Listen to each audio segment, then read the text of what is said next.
អ្នកចិត្តខាងល្អបំអំណាចចូលអានអត្ថបទខាងក្រោមរួចឆ្លើយនឹងសំណួរអ្នកចិត្តខាងគឺជាអ្នកដែល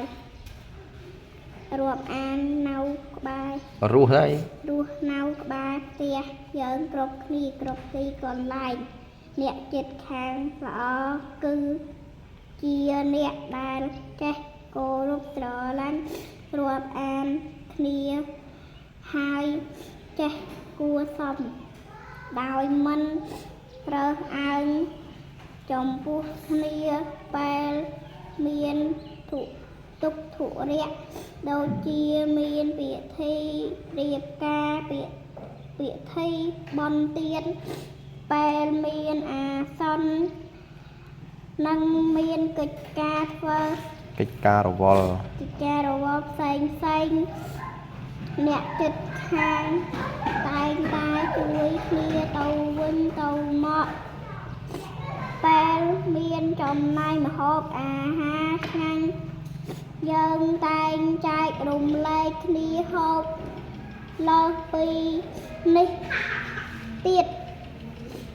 អ្នកចិត្តខាងល្អមានឫកពាអាកប្បកិរិយាសុភាពរាបសារនិងមានសម្ដីតន់ផ្លន់ដោយមិនទ្រគោះបោះបោកដាក់គ្នាដែលនាំឲ្យកើតចំនួនម្យ៉ាងទៀតអ្នកចិត្តខាងល្អគឺមិននិយាយដើមគ្នាមិនបញ្ចេញព្រឹកពីស្រងែងដាក់គ្នាពោលគឺចេះការពី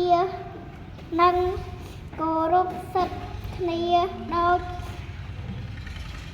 ចនេះយើងនឹងរួមរស់ជាមួយគ្នាក្នុងសហគមន៍មួយប្រកបដោយសុខសន្តិភាព